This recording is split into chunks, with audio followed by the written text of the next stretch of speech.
now. Hello, welcome to Stalham. My name's Griff, or Charlie Griffin, or Broad Ambition on the forum, for those of you that haven't met me yet. We're busy working on Broad Ambition, which is over there at John Williams Boatyard. Me and Robin, Captain's Blog, who's doing the filming. Right, Rhond Anchors. There's a thread running on the forum about Rhond Anchors. Here is a typical standard Rhond Anchor. The only thing that's not standard about it is, of course, it's made of stainless steel. We had a pair of these made. There is an exact copy of all the galvanised Rhond Anchors that people use on the Broads all over the place. And before anyone thinks of borrowing one, you can't, because just there, you won't see it on the film, but it is stamped in R641. So they're ours, so keep your mitts off. Right, that's got that over with. Shape of Rhond Anchor. Some people say take a hammer with you and hammer into the ground. There's a good reason why that doesn't work. When you put a Rhond Anchor into the ground, this bit, the shank, doesn't sit parallel with the ground. It should be like that, with the rope there, your berthing rope, going to your forward, going to your boat. So you see this curve here, that's the standard thing.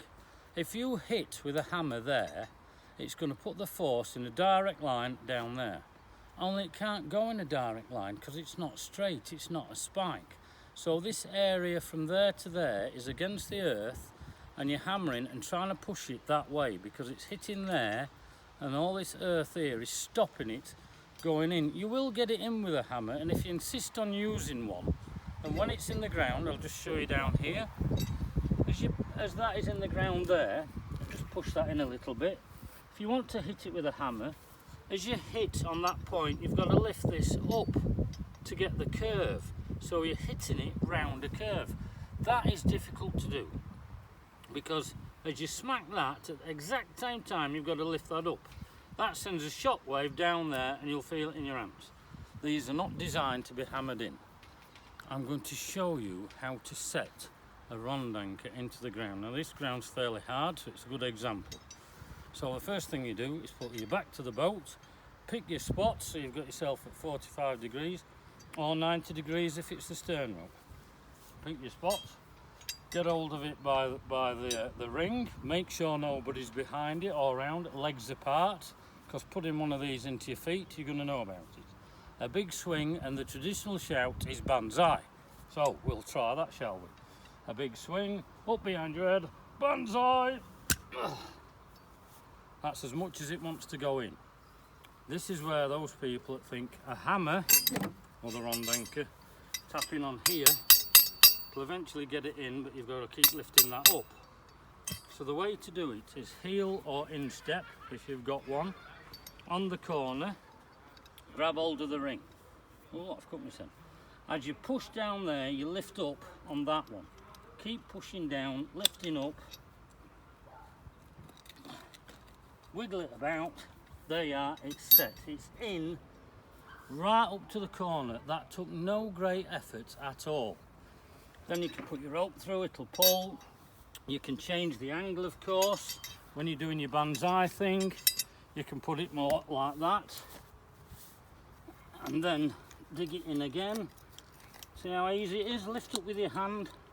So that's a lower angle than that one. So you've got scope. In fact, that's probably a better angle than this. That went in hard ground, really easy, no hammering.